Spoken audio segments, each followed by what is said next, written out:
Magandang tanghali po. Oras na para sa maiinit na balita. Hindi pa raw tiyak kung kailan gagamitin ni Pangulong Bongbong Marcos ang emergency powers para bawasan o suspindihin ang excise tax sa petrolyo. Kasunod po yan ang pag-aproba ng Senado at Kamara sa panukala sa gitna ng mega oil price hike. May ulat on the spot si Ivan Mayrina. Ivan? Connie, Rafi, bago yan ay nag-ikot si Pangulong Bongbong Marcos kasama ang Agriculture, Trade and Industry Department sa Agora Market sa San Juan City. At ang sabi nila, sa ngayon ay wala silang nakitang biglaang pagtaas ng presyo, mapa agricultural products man yan o basic commodities. Sa ngayon, Rafi, Connie, ang prioridad daw ng gobyerno ay tiyaking steady ang supply ng pagkain at walang biglaang pagtaas sa presyo nito, bunsod ng nangyayaring gyera sa Middle East. Patuloy daw ang gagawing pagbabantay ng pamahalaan para tiyaking manatili sa normal ang presyo. At dahil dito ang panawagan ng Pangulo, huwag mag-hoard dahil sapat ang supply at para naman sa mga nagtitinda, nakiusap siya na huwag mananamantala. Pero kung hanggang kailan mananatili yan na normal ang presyo, hindi natin matiyak. Si Trade and Industry Secretary Cristina Roque sinabing nakakuha siya ng commitment mula sa mga manufacturer ng basic necessities at prime commodities na kayang panatilihing steady ang presyo sa susunod na 30 araw at ang ilan 60 araw. Pero pagkatapos niyan, mahirap na raw sabihin dahil hindi na kontrolado ng gobyerno kung ano magiging development sa gyera sa gitnang silangan. Pero gagawin daw lingguhan ng pulong para matutukan ang galaw ng mga presyo. Samantala, ang Department of Agriculture naman binabantayan ang mga napabalitang hindi tamang pagtataas ng imported rice at balak yang patawan ng price cap. Sa ibang agriculture products naman, wala pa naman daw nakikitang pagsipa sa presyo pero pag-amin ng DA dahil mahalagang bahagi ng cost ang pagbiyahe sa mga produktong agrikultural, ang petrolyo ay tataas at tataas ang presyo kapag nagtuloy-tuloy itong mga oil price hike. Isa pang binabantayan, Rafi, Connie, ang presyo ng fertilizer na dumoble na raw ang presyo dahil sa pagkaantala ng supply. Nakipagpulong na raw tayo sa China na nangakong hindi titigil ang pagbebenta sa atin ng fertilizer at nakikipag-usap na rin daw sa Russia at India para diyan. Maigting daw ang ugnayan ng DA at DTI sa utos ng Pangulo para tiyaking mababantayan ang presyo ng mga bilihin at walang mananamantala. Samantala, natanong nga natin ang Pangulo tungkol sa kapangyarihang bawasan o suspindihin ang excise tax sa petrolyo na pasado na sa Kamara at Senado. At ayon sa Pangulo, hindi pa raw tiyak kung agaran daw niya itong gagamitin. Narito ang pahayag ng Pangulo. Oh, that depends. Marami, that's a very complicated calculation. We will see. Depends on the trends. We have to watch the trends of on oil prices. We just have to look. It's very hard to say because it's all speculation. We don't know how long this will last for. So, you know, right now we are just adjusting to the situation. And when the situation calls for it, then we will see by when to exercise that power and how much.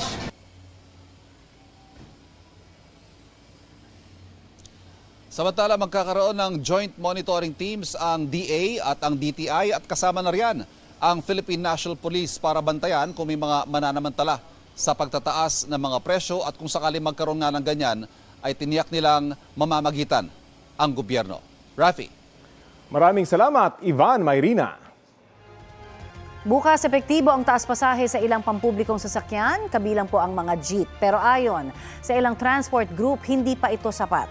Sabi ni Piston National President Modi Floranda sa panayam ng Super Radio DZBB, tila insulto sa mga tsuper ang ibinigay na fare hike ng gobyerno. Kahapon, inanunsyo ng LTFRB na piso ang taas pasahe sa traditional jeepney, habang 2 piso naman sa modern. Tingin ng Piston, 5 pisong taas pasahe ang kailangan para mabawi ng mga driver ang nawawala sa kanilang kita. Sang-ayon dyan ang grupong Manibela, pero kung hindi nila ito ibibigay sa kanila, makatwiran na raw kahit 2 pisong taas pasahe.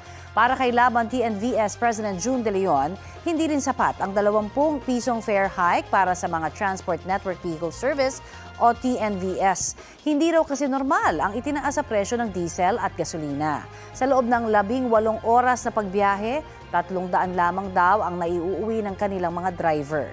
Sa kabila niyan, pinangangabahan din daw nila na kapag tumaas pa ang pamasahe, baka wala nang sumakay sa mga TNVS. Sa loob ng 18 hours na biyahe, 300 lang ang naiuwi ng ibang mga drivers. Sa amin lang po, talagang nagsusoli na po ng sasakyan, nagsusurrender na ng sasakyan yung mga drivers. Gawa nung pagkalugit at pagod. Doon sa piso na ibinigay na per increase, doon sa average na 16 na pasahero kada trip namin, kailangan magkaroon kami ng 7 to 8 trips para makaipon ng mahigit 100, 115 pesos para makakuha lang kami ng pambili, pambayad ng 1 litro lamang. Kung kami po ay nagko-consume ng 30 liters per day, ay malutong po na 3,600 pesos kada araw yung mapupunta lamang sa krudo. Ang tingin po nila ay 5 pesos, yung kanilang tingin 5 pesos. para maibsan yung malaking halagang nawala sa kanila. Day 2 na pamahagi ng 5,000 pisong cash aid para sa mga tricycle drivers dito sa Metro Manila. Sa Malabon, mahigit 2,000 tsuper ang inaasahang mabibiyayaan ng ayuda. Balitang hatid ni James Agustin. Alas 13:30 na madaling araw nagtungo sa Malabon Sports Complex Oval ang tricycle driver na si Ron Waldo. Dala-dala niya ang driver's license at photocopy nito na requirements para makakuha siya ng 5,000 pisong ayuda mula sa gobyerno. Ang hinahabol kasi namin para po matapos kami ng maaga para makabiyahe rin ho kaagad. Kasi may mga service din ho kasi ako. Maaga rin sa pila ang kasamahan niya sa TODA na si Danilo. Sa 3 dekada niya pamamasada, ngayon lang daw niya naranasan ng sobrang taas na presyo ng gasolina. Pagka nagtagal-tagal, marami na ho ito. Matatagalan na kami sa pamamasada, pabalik na pamasada namin. Malaking tulong nila ang ayuda lalo pat pumalo na sa 86 pesos per liter ang mabibiling gasolina sa lungsod. Natapyasan ng araw ng hanggang 200 piso ang kita nila kada araw. Okay naman, medyo kahit papano makaka-recover. Kasi talagang wala nang natitira sa amin lalo na ngayon sa sobrang mahal ng mga bilihin. Malaking tulong din pero iindayin din pagkatapos. Kasi iba niyan, ibabayad mo na. Paano kung magtagal ang krisis na yan? Wala ka nang dudukutin. Ang iba pumasada na muna para may maagang kita. Si Maricar ipinila pansamantala ang kanyang mister. Malaking bagay aniya ang ayuda dahil mataas din ang presyo ng iba pang pangunahing bilihin. 2 anak pa man din nilang nag-aaral pa. Hindi na ho kasi gano'ng kumikita sa pagmumotor kasi marami na kalaban sa kalsada. May e-bike, may e-trike. Kaya hindi na sila kumikita talaga ng ngayon. Kaya napaka-importante. Ayon sa Tricycle Regulatory Unit ng Malabon City Government, tinatayang mahigit 700 tricycle driver ang mabibigyan ng ayuda mula sa District 1 ngayong umaga. Mahigit 800 naman mamayang hapon mula sa District 2. Kahapon nauna nang nabigyan ng ayuda ang 749 na tricycle driver sa lungsod. Sa kabila ng pamamahagi ng ayuda, umaasa ang mga driver ng mas konkretong solusyon mula sa gobyerno. Mas maganda ho yung ibaba nila yung gasolina para ibig ko sabihin umali yung kita namin. Pinakamagandang solusyon, ibalik lang sa mababa talagang presyo ang gasolina. Hindi ho kalabisan yung pagtaas ho ng pamasahe. James Agustin, nagbabalita para sa GMA Integrated News. Ito ang GMA Regional TV News. Mahigit 20 plastic bag ng hinihinalang shabu ang na-recover sa Paluan, Occidental, Mindoro. Sa kabuuan, mahigit 27 kilo ng bigat ng iligal na droga na nasamsam ng 76th Infantry Battalion ng Philippine Army sa Barangay Harrison. I-turn over na po yan sa Philippine Drug Enforcement Agency. Noong 1 linggo lamang, mahigit 700 kilo ng shabu ang na-recover mula sa isang sumadsad na speedboat sa parehong lugar at i-turn over din sa PIDEA. Ayon sa DILG, 2 Chinese at 2 Pilipino ang nahuli, kaugnay po niyan. Arestado ang 3 lalaking nahuli sa aktong nagsasabong sa Malasiki, Pangasinan. Ayon sa pulisya, nahuli ang mga suspect ng salakayin ang isang tupadahan sa Barangay Bonggar nito pong Sabado. Nakumpiska ang iba't ibang gamit sa sabong, pati mga buhay at patay na manok. Gayon din po ang 3,000 pisong pusta. Sinisikap pang makuhanan ng pahayag ang mga nahuli at ang nagpapatakbo ng tupada sa lugar. Bawal po sa batas ang ilegal na sugal o sabong sa kalsada. Huli ka, mangkaguluhan yan ng ilang kabataan sa Barangay San Jose, sa Antipolo, Rizal. Ang ugat, posibleng dahil sa away magkasintahan, ayon sa hepe ng mga barangay tanod doon. Hindi nakunan sa CCTV pero sabi ng isang saksi, may isang lalaking umaawat noon. Sa kanyang pag-awat, may bumaril sa kanya sa ulo na kanyang ikinamatay. Hindi na raw nakita ng mga saksi kung sino ang bumaril dahil nagkagulo na raw noon. Nahuli kalaunan ng ilang sangkot sa away, kabilang ang ilang minor de edad at isang lalaking 20 anyos. Base sa investigasyon, wala sa mga nahuli ang gunman. Wala ring na-recover na baril mula sa kanila. Walang pahayag ang mga nahuli. Patuloy pang tinutugis ang iba pang sangkot sa gulo at pamamaril sa biktima. Sabi ng Pag-asa, wag po tayo daw magtaka kung ramdam pa rin natin ang lamig ng hanging amihan kahit malapit nang matapos ang Marso. Ayon po sa ahensya, base sa mga datos, karaniwang Pebrero o kaya'y Marso ang termination o pagtatapos ng amihan season at normal lang daw ito. Ngayong 2026, posibleng matapos ang amihan bago pumasok ang buwan ng Abril. Sa buong bansa, 7.5 degrees Celsius ang pinakamalamig o pinakamababang temperatura ngayong amihan season na naitala sa La Trinidad, Benguet nitong March 13. 7.1 degrees Celsius naman dito sa Metro Manila, particular sa Quezon City noong nakaraang linggo. Ayon sa Pag-asa, apektado pa rin ng amihan ang Northern at Central Luzon kasama ang Metro Manila. Posible namang muli ang mga local thunderstorms sa Visayas at Mindanao. Pinag-iingat po ang mga taga Cotabato City sa posibleng pagpalo roon ng heat index na hanggang 41 degrees Celsius ngayong pong Miyerkules, 39 degrees Celsius sa Zamboanga City, 38 degrees Celsius sa Dumangas, Iloilo, habang dito po sa Metro Manila, posibleng umabot sa 32 degrees Celsius ang heat index, partikular sa Pasay at sa Quezon City. Walang tubig. Yan ang reklamo ng ilang taga Muntinlupa dahil halos araw-araw daw na humihina o nawawala ng tulo ang kanilang mga gripo. Ang paliwanag ng Maynilad sa balitang hatid ni EJ Gomez. Problemado si Madeline, residente ng Barangay Putatan sa Muntinlupa. Kasama sila sa mga nawalan ng supply ng tubig alas 11 kagabi. Base sa abiso ng Maynilad, babalik ang supply alas 2 ng hapon ngayong araw. 15 oras yan na walang tubig sa kanilang barangay. Ayon sa ilang residente roon, halos araw-araw nilang dinaranas ang problema sa tubig nitong nakalipas na 2 linggo. May mga estudyante kami na syempre kailangan nilang maligo, kailangan sa pagluto, walang tubig, as in walang running water na para maglinis, para mag-ayos. So ang hirap, talagang napakahirap. Wala ring supply ng tubig sa barangay poblasyon. Malaki raw ang epekto sa hanap buhay ng may-ari ng kainan na si Annalyn. Pahirapan daw ang pag-iigib ng tubig, kaya napipilitan silang bumili ng mineral water para sa pagluluto o kaya'y hindi na raw muna sila nagtitinda. Araw-araw, minsan halos kalating araw wala kaming tubig. Minsan yan, hindi na kami nagtitinda dahil nga ang hirap mag-igib. Wala kaming nagkaigib, tapos pipili pa kami ng tubig. Ang mahal-mahal ng mga bilihin ngayon. So paano pag hindi nakapagbukas o nagtinda? Walang tinda, wala kita. Ayon sa barangay, halos 1 buwan na raw nakararanas ng water interruption ang kanilang lugar. Mahirap po ma'am kasi magugulat ka walang tubig. Hindi alam kung saan kukuha ang tubig. Sa aming pagtatrabaho, pagtanggap ng mga kliyente, nahihiya po kami dahil siyempre po walang tubig. Wala naman po kami magawa. Nagbigay na po ng babala ang mayor dahil sa araw-araw nga pong walang supply ng tubig ang Maynilad. Nahihirapan po ang aming mga residente. Minsan po talagang nagpupunta na po sa barangay. Nagrereklamo po. 5 barangay sa Muntinlupa ang nakararanas ng mahina o hanggang sa walang supply ng tubig. Kabilang ang Alabang, Bayanan, Poblasyon, Putatan at Tunasan.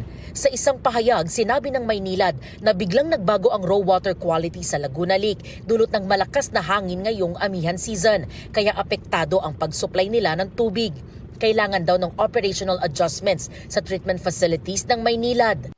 Ginagawa na raw ng kumpanya ang mga hakbang para maibalik sa normalang supply ng tubig. May mobile tankers din daw na dinedeploy para sa mga residente ng mga apektadong lugar. EJ Gomez, nagbabalita para sa GMA Integrated News. Miyerkules latest mga mare at pare, ibinahagi ni na PBB Celebrity Collab Edition 2.0 Kapuso Big Winner Caprice Cayetano at The Secrets of Hotel 88 star Will Ashley na nabili na nila ang kanya-kanyang dream cars. Ipinost ni Will sa IG ang pictures habang nasa loob siya ng kanyang dream car. Bumuhos naman ang mensahe ng kanyang friends and followers para batiin siya sa kanyang new blessing. Sa ngayon, napapanood siya sa GMA Prime series The Secrets of Hotel 88. Si Caprice naman excited nang gamitin ang nabiling dream car. Masaya po ako na nakabili na po ako ng car para magagamit ko rin po sa taping at yung family ko din po, may sasakay ko din po sa car na yun. Kaya masaya po ako dahil naging reward ko rin po yun para sa sarili ko.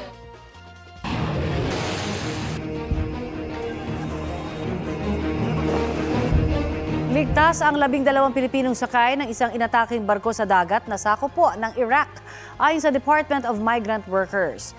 Ayon kay DMW Secretary Hans Kakdak, nangyari ang pag-atake nitong weekend. Hindi na nagbigay pa ng ibang detalye ang DMW kaugnay sa insidente. Sabi rin ni Kakdak, ligtas ang mahigit 7,000 Pinoy seafarers sa Strait of Hormuz, Persian Gulf at Gulf of Oman, batay sa impormasyong ibinigay ng mga may-ari ng mga barko. Delikado ngayon ang mga naturang lugar dahil sa palitan ng atake ng Amerika, Israel at Iran. Muling nagpaalala ang DMW na pwedeng tumangging bumiyahe ang Pinoy seafarers kung dadaan sila sa high-risk areas. Hinimok ng Department of Migrant Workers ang overseas Filipino workers na iwasan ang pagpo-post online ng mga video o dokumento na may kinalaman sa pag-atake sa pinagtatrabuhan nilang bansa. Kaugnay yan sa pagkaka-aresto sa 3 OFW dahil sa pagpo-post online ng video na may kinalaman sa gulo sa Middle East. Ayon kay DMW Secretary Hans Leo Kakdak, dapat sumunod sa mga patakaran ng tinutuloyan nilang bansa ang mga OFW. Nakikipag-ugnayan na ang ahensya sa pamilya ng mga inarestong OFW at siniguradong mabibigyan sila ng legal assistance. 50 bahay ang apektado ng sunog na sumiklab sa barangay BF Home sa Parañaque. Balitang hatid ni Bam Alegre. Naglagablab ang apoy sa Clinicville, Barangay BF Homes, Parañaque, pasado alas 2 na madaling araw kanina. Mabilis kumalat ang apoy ayon sa residenteng si Darwin Darang na 12 taon na nakatira rito. Pag gising ko doon sa may bintana, bigla na nag-aapoy na doon sa may kabilang banda doon. Tapos bigla na kayo mo ba, sabi ko hindi naman kasi maapula eh. Umabot hanggang ikalawang alarma ang sunog, hudyat para rumesponde ang hindi bababa sa 6 na truck ng bombero. Nasa 50 bahay ang apektado ng sunog ayon sa Bureau of Fire Protection. Walang nasugatan o nasawi sa insidente. Naging hamon sa mga bombero ang masisikip na mga eskinita sa lugar. Nagiging hamon ay yung sikip ng daan, so mahirap ipasok yung fire truck kaya naglalatag na lang ng hose papasok doon. Under investigation ang sanhi ng apoy at halaga ng nasunog ng mga ari-arian. Sa kalapit naman na chapel, pansamantalang manunuluyan ang mga naapektuhang residente. Bam Alegre, nagbabalita para sa GMA Integrated News. Ngayong araw, posibleng i-ratify ng Kongreso ang panukalang bigyan ng emergency powers ang Pangulo para suspindihin o bawasan ng fuel excise tax. Isinusulong din sa Senado ang panukalang ibasura ang oil deregulation law sa gitna ng big-time oil price hike dahil sa giyera sa Middle East. Narito po ang aking report. Umaabot na sa mahigit 100 piso ang bentahan ng kada litro ng petrolyo sa ilang lugar sa Luzon, Visayas at Mindanao. Mga motorista ang unang tinamaan ng matinding epekto ng taas presyo, pero dumadalo ito sa iba't ibang industriya at sektor. Ang ilang travel agency sa Nueva Ecija umaaray dahil bukod sa pagsipa ng gastusin, halos 50% ng kanilang mga kliyente ang nagkansela ng biyahe. Sa mga natirang proyekto naman, halos lugi ang bayad dahil naibuk na bago pa magmahal ang mga bilihin. Karamihan kasi sa company namin ay kumbaga kapag wala kaming biyahe, wala rin silang trabaho. For example, si mga tour bed ko, yung mga driver, Ang kahilingan po sana namin is magkaroon tayo ng price freeze na sa mga basic consumer goods. At the same time, mag-regulate tayo ng petrolyo. Ayon sa Department of Trade and Industry, nakausap nila ang 21 manufacturer at may mga nangakong hindi mo na magtataas ng presyo ng ilang basic at prime commodities sa loob ng 30 araw at yung iba ay sa loob ng 60 araw. Ang Department of Energy naghahanap na ng iba pang mapagkukunan ng langis, crude man o refined products. Ngayong linggo, nakalinyang pagpupulong sa ibang bansa kabilang ang Amerika, Canada, mga bansa sa South America, pati Brunei, China, Russia, India at Malaysia. Yun lang nga, mas malayo sila, tsaka mas matagal ang delivery. Tinitignan po namin lahat ng options, nag-invite na kami ng mga gustong magbenta kung sino yung merong supply. Meron naman pero iba-iba yung kondisyon so inaaral pa namin kung sino dapat ang kakausapin. Sa Senate plenary, may maikling debate kaugnay sa panukalang pagbibigay ng emergency powers kay Pangulong Bongbong Marcos para suspindihin o bawasan ng excise tax. Tinanong ni Senador Ping Lacson kung kailan mararamdaman ang epekto nito sakaling maipatupad. Ayon sa sponsor ng panukala na si Senadora Pia Cayetano, base sa kakailanganing monitoring, aabutin ng 30 hanggang 45 araw bago ito maramdaman sa pump price, oras na ito ay ipag-utos ng Pangulo. Baka naman pwedeng isaan natin ng 2 weeks, after 2 weeks na nag-average siya ng $80 or more, mag-recommend na sila sa Presidente, mag-meet na yung DBCC, mag-recommend na sila sa Presidente para mas mabilis yung effect. It could reach 30 to 45 days kasi may stock na po ang mga oil companies, may nabili na sila. But as the days go on, mamomonitor naman natin yon kung paubos na yung stock nila ganun and they're now buying without the excise tax then may chance naman na mas sooner mararamdaman. Sa botong 17-0, inaprubahan ito sa ikatlo at huling pagbasa. We can ask the House for a paper bycam. We can ask the House to adopt the Senate version. Or if they will ask us to adopt their version, depende. Tingnan natin sa period of interpellations natin. And then thereafter, we can ratify it. Naghain na rin daw sa Senate President Tito Soto ng panukalang batas para ibasura ang oil deregulation law at ibalik sa pamahalaan ang kapangyarihang i-regulate ang presyo ng langis sa bansa. Sa ngayon, hindi natin alam magkano ba bili nila. Kailan nila binili? 2 weeks ago? 1 month ago? Hindi natin alam eh. Pero kung wala yan, balik sa dati, may pakialam ang gobyerno. So, if they do not agree with some of the points that we will be including in the excise tax law, then we will be forced to push for the repeal of the oil deregulation law. Sinabi ng Malacanang nitong Martes na Kongreso ang magpapasya kung kinakailangang ipawalang bisa ang oil deregulation law. Kung ipapakita nila at mai-impluwensya nila sa pamamagitan ng kanilang pagbalangkas ng batas ang ating Pangulo, lahat po ng ikagaganda ng bansa, hindi naman po tututulan ng Pangulo. Rafi Tima nagbabalita para sa GMA Integrated News. Sa gitna ng mega oil price hike, inaantabayanan kung babawasan o sususpindihin ng gobyerno ang fuel excise tax. Pero sabi ng isang think tank, limitado lang ang epekto niyan ngayong napakamahal ng petrolyo. Kausapin natin ang chairperson ng Center for People Empowerment in Governments o CENPEG na si Professor Roland Simbulan. Magandang umaga at welcome po sa Balitang Hali. Magandang umaga, Rafi, at magandang umaga, Juaning. Opo, pakipaliwanag nga po kung bakit limited impact lang para sa inyo at hindi matutugunan ng temporary suspension ng fuel excise tax ang pinakaugat ng kasalukuyang oil price crisis sa bansa.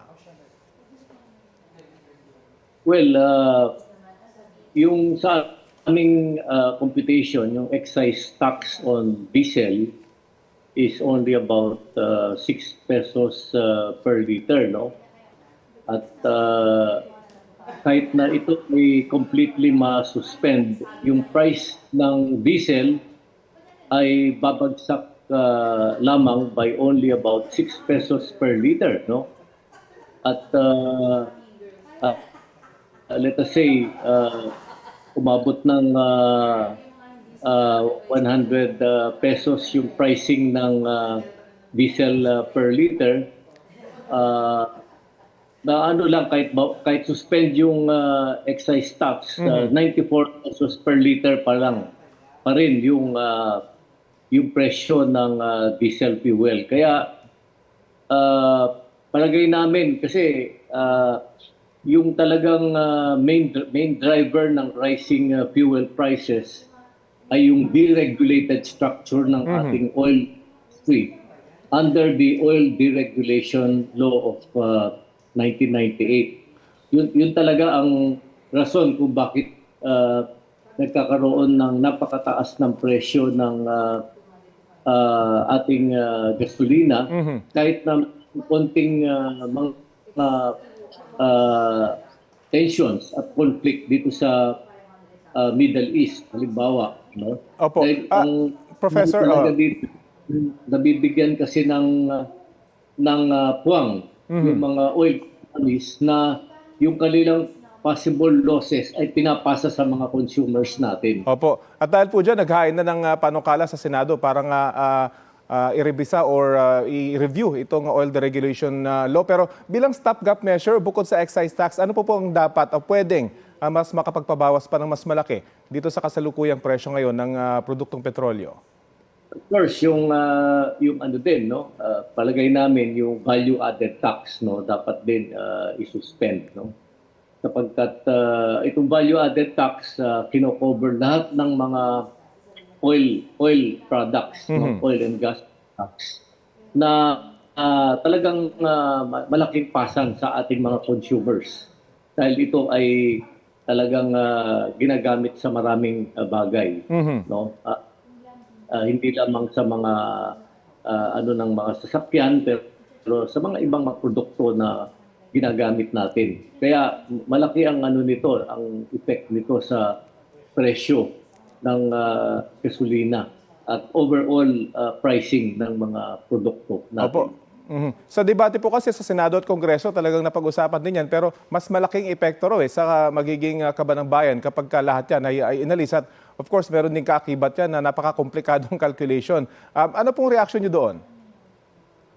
Well, kung sana yung ating gobyerno mag-belt tightening, no, kasi katulad niyan itong mga in the past few months, no, itong mga naging pork barrel na mga ating mga legislators, no, ilang billion na pera natin na naggaling sa taxes, including itong nakukuha nila sa excise tax at value added tax, no, napupunta sa national budget kung saan-saan lang napupunta ito. So, kaya din mag-belt tightening yung yung ating pamahalaan, lalo na yung ating mga legislators, no. At siguro pwede naman nating isakripisyo yung ating mga tinatawag na pork barrel, no, na kung saan-saan lang napupunta at i-focus dito sa pagtulong sa pag-mitigate nitong crisis nating pinakaharap ngayon. Sapagkat mabigat talaga itong crisis na ito at sa aming estimate, lalong lalala ito sa mga darating na araw dahil dito. At dahil po dito sa estimate nyo na lalo pang lalala, palagay nyo po panahon na para mag-realign ng pondo. Palagay nyo po yung mga sinasabi nyo, belt tightening. Dapat na mag-realign ng pondo para mas maraming maibuhos dito sa kasalukuyang krisis sa produktong petrolyo. Well, yung of course yung amendments at amendments dito sa oil deregulation law. Ito pang long term nito, no? Sapagkat namin ito ang naging dahilan kung bakit naging unregulated itong ating oil pricing system, no, sa mga produkto natin, no, lalo na related to oil and gas products, no. Ito ang talagang dahilan. Pero yung siguro magiging isang exercise of leadership kung yung mga mayayaman natin, lalo na yung mga hindi pa nakakapagbayad ng malaking utang sa ating pamahalaan, mga kumpanyang malalaki at mga pamilyang oligarchs natin, no, na hindi nagbabayad ng tamang tax siguro mag-set ng example at ito siguro ang isang hamon din natin sa ating Pangulo sapagkat batay mismo sa records ng BIR, no? Malaking malaki ang hindi nila binabayad na tax pa. So, ating pamahalaan batay sa kanilang batay sa assessment ng kanilang properties. So Professor, ang sinasabi niyo whole of government at whole of society approach na dapat dahil talagang krisis na itong ating kinakaharap. Yes, whole of our society at dapat dito manguna yung ating mga pinuno, no less than the President himself. Okay, sige po. Maraming salamat po sa oras na binahagi niyo sa Balitang Hali. Maraming salamat din, Rafi at Tony. Yan po si Senpeg Chairperson Professor Roland Simbulan. Susubuhan po namin hingan ng reaksyon ng Kamara at Senado kaugnay sa mga pahayag ni Professor Simbulan.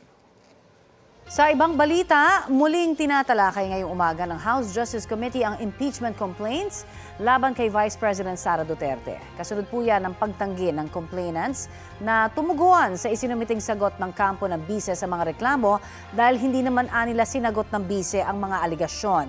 Balitang hatid ni Tina Panganiban Perez.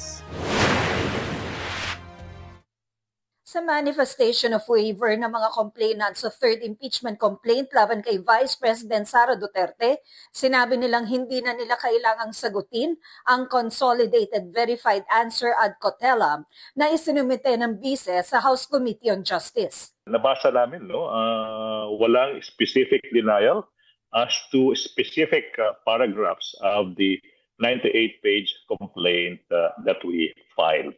So for that reason alone, talagang wala pong basihan, wala pong silbi yung paghahain ng isang reply to an answer na hindi naman po sinunod. Ano yung pinaka-basic requirements sa rules. Pinabulaanan ni Attorney Ligutan ang mga sinabi ng bise na walang ultimate at evidentiary facts sa mga reklamo. May isang eyewitness. May mga notice of disallowance, audit observation memorandum from the Commission audit. May mga documents evidencing payment na sabi ng PSA, Philippine Statistics Authority, ito yung mga taong do not exist, fictitious. Despite that, you still have the courage and the gall to claim wala man lang ultimate facts. Pinabulaanan din niyang recycled ang mga alegasyon na ayon sa bise ay ibinasura na noon ng Korte Suprema. Kami yung sumulat ng third impeachment complaint, hindi po ni-recycle yan. Hindi po rin-recycle yan. Tsaka isang bagay na dapat we have to settle, no? Yung decision ng Supreme Court in Duterte versus House of Representatives last year, never po diniscuss ng Supreme Court na walang basihan on the merits yung impeachment complaints filed last year. Si Attorney Nathaniel Cabrera, complainant sa fourth impeachment complaint laban sa bise, naghain din ng manifestation of waiver to file a reply. Sabi ni Cabrera, dahil hindi rin naman daw sinagot ng bise ang mga alegasyon at wala rin itong inihayag na bago, wala na raw saysay at makatatagal pa sa proseso kung maghahain pa siya ng sagot. Ang pahayag-an niya ng kampo ng bise na walang ultimate facts sa mga reklamo ay bunga ng maling pagkakaintindi sa rules na pwede nang humingi ng detalyadong ebidensya sa puntong ito ng impeachment proceedings. Dahil hindi na naghain ng reply ang mga complainant, sabi ni House Committee on Justice Chair Jervy Luistro na pwede nang talakayin ng House Committee on Justice kung may sufficient grounds para magsagawa na ng hearing proper. Si House Committee on Justice Chair Representative Jervy Luistro, pinabulaanan ang sinabi ng bise na walang ultimate at evidentiary facts sa impeachment complaints. Hindi rin daw totoo ang bintang ng bise na mayroon silang double standard pagdating sa impeachment complaints laban sa bise at laban kay Pangulong Marcos. They failed to show proof of the President's personal involvement or participation in the alleged offense. No? Sa case ng Vice President, to illustrate again, the offense of threat, what evidence will you still require?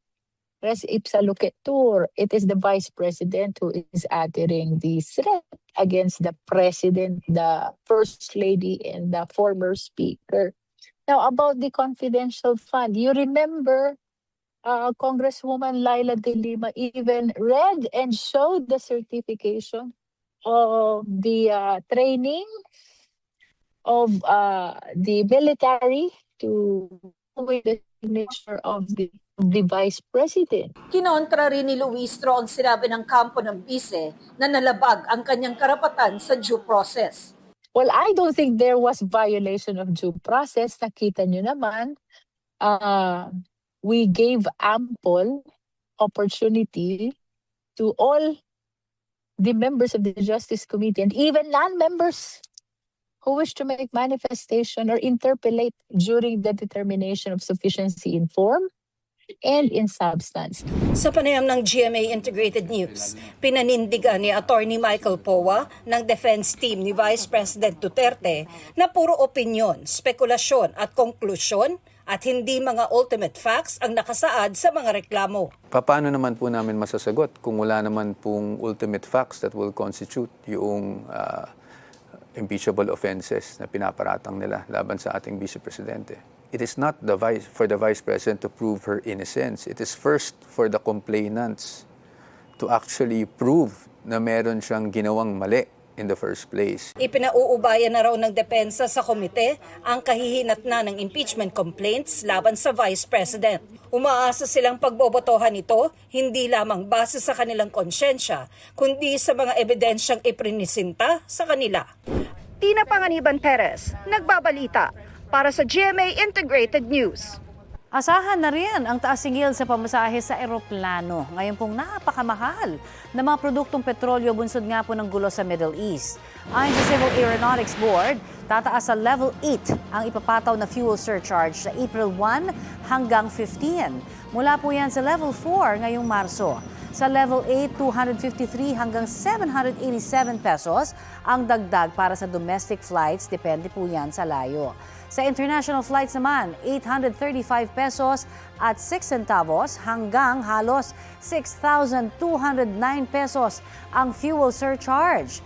Ang fuel surcharge ang halagang po pwedeng ipasa ng mga airlines sa mga biyahero. Depende po yan sa galaw ng presyo ng jet fuel sa world market.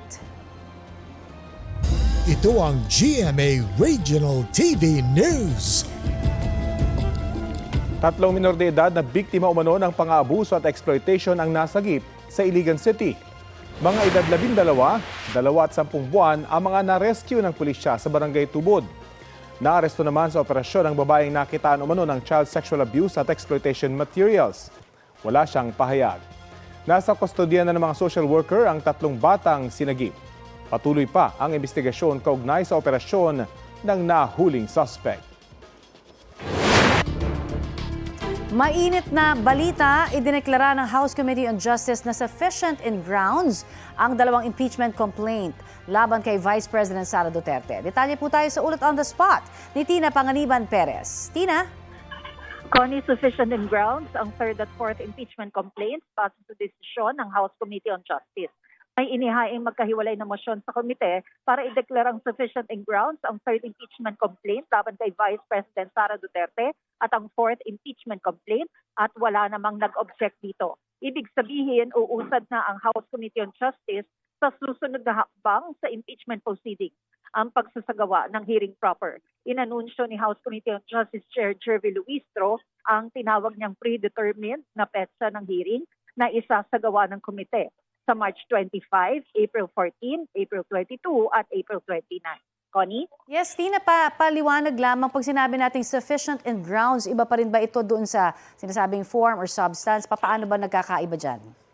Magkaiba yan kasi yung sufficient in form, tapos na yon. Ito yung titingnan nila yung actual complaint na inihain. Di ba kung notarized ba, pinirmahan ba ng complainant, alam ba niya yung kanyang inaakusa, may basehan ba yung aligasyon niya, may in-attach ba siyang mga dokumento. Tapos din sa sufficiency in substance, tapos na rin yun.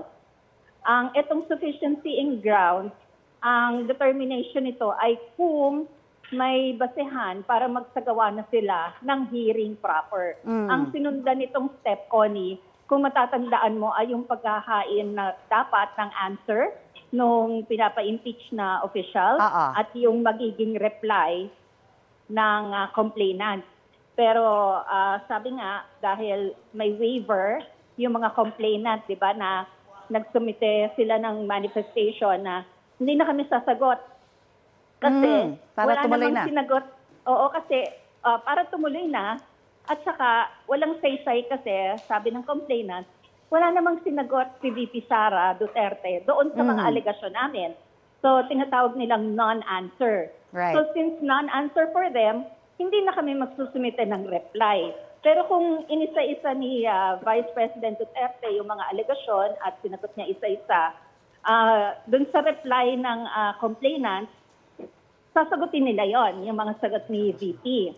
Tapos pagkasagot nila, may 3 days pa dapat si VP Sara Duterte na magsumite ng rejoinder niya. Pero dahil nga, sabi ng complainants, hindi na kami magkakain ng reply kasi wala naman kaming re-replyan, sabi ng committee, wala nang pleadings na pwedeng isumite para dito.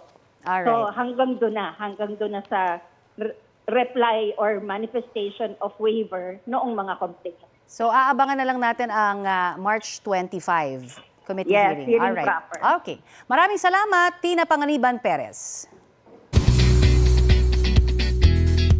Mga mare at pare, looking forward na ang ilang sparkle artist sa kanilang Holy Week at tag-init plans. Land of the morning calm, South Korea, ang destination ni Huwag Kang Titingin star Sofia Pablo. Road trip to Bicol naman ang plano ng co-star niyang si Alan Ansay with his family. Out of the country rin ang Holy Week plans ni Charlie Fleming, habang focus muna sa work si Josh Ford.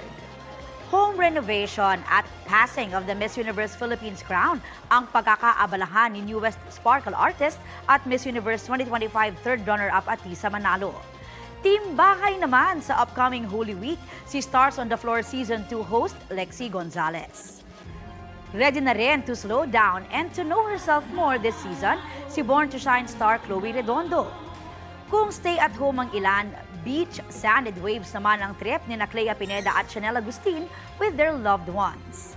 Present ang Sparkle artists sa Sparkle On Stronger Together event at first birthday launch this 2026 ng Sparkle GMA Artist Center. Pinangunahan niya ni GMA Network Senior Vice President Attorney Annette Gozon Valdez, together with Sparkle GMA Artist Center First Vice President Joy Marcelo at iba pang kapuso officers. This is the first Sparkle birthday lunch that we have for this year. We make it a point to really have a little celebration for our artists para naman magkaroon ng time to bond, na walang work, and to catch up with each other.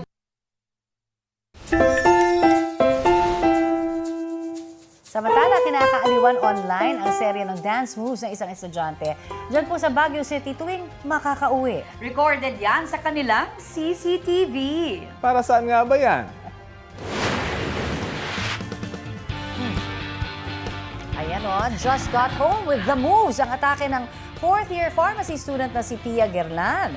Imbis kasi na dumiretso sa loob ng bahay, aba, may moment of groove muna si Pia, oh. Ang mga yan may purpose naman. For the sayaw siya para ipaalam sa mga magulang na nakauwi na siya. Naa-alert kasi ang CCTV kung may ma-detect na movements, kaya sige, hataw si Pia. Bentang-benta naman ang dancing sa gate videos ni Pia na magsisilbi rin anyang memories. Ang mga video, milyon-milyon na ang views online. Trending! Gusto ko yan, ha? Magaya nga ni Aubrey. May pantapat tayo dyan. Ayan, oh. Ayan na nga. Hawak mo ang tip. At ito po ang Balitang Hali. Bahagi kami ng mas malaking misyon. Ako po si Connie Season. Rafi Tima po. Kasama niyo rin po ako, Aubrey Carampel. Para sa mas malawak na paglilingkod sa bayan. Mula sa GMA Integrated News, ang News Authority ng Filipino.